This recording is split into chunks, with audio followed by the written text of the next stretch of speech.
I commend the Social Democrats for tabling this motion, which I fully support. Israel's ongoing aggression against Gaza and the West Bank has so far resulted in the killing of over 11,000 Palestinians in Gaza and up to last night 177 Palestinians in the West Bank, including East Jerusalem. The Taoiseach has said that Israel is engaging in collective punishment against the people of Gaza, that Israel has no right to breach international humanitarian law, and that Israeli attacks on Gaza resemble something more approaching revenge rather than self-defence. However, faced with the opportunity yesterday to support a call to refer Israel to the International Criminal Court, the government spokesperson informed us that they will not back up their words, they will instead sit on their hands and do nothing. Well, as the saying goes, talk is cheap and sound bites are even cheaper. The government spokesperson told us that referring the situation in the occupied Palestinian territories to the ICC under Article 14 would serve no legal purpose, that an active investigation is currently ongoing. However, when Ireland, along with 42 other countries, referred Russia to the ICC in March of 2022, the ICC had already announced a month earlier that it was to seek authorisation to open an investigation on this matter.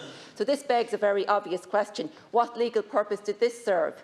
None, according to the government's stance on yesterday's Sinn Féin motion, but what it did serve was a moral purpose. And despite the fact that the ICC was already seeking authorisation to open an investigation into potential violations of international law in Russia's invasion of Ukraine, Ireland felt it right to necessitate a state referral.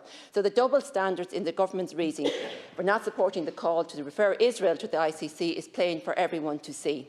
Again, talk is cheap. I would like to briefly speak about the recent statement from the Council of the European Union, which includes the absolutely outrageous paragraph, and I quote: "The EU condemns the use of hospitals and civilians as human shields by Hamas. Civilians must be allowed to leave the combat zone. These hostilities are severely impacting hospitals and taking a horrific toll on civilians and medical staff. It is absolutely appalling that Micheál Martin, as Minister for Foreign Affairs, give this his approval. Palestinians have been fleeing to these facilities as they deem them safer than their own homes, which are being indiscriminately bombed in IDF airstrikes. What Minister Martin has done has handed Israel a propaganda tool to continue the targeting of hospitals, schools and other such facilities.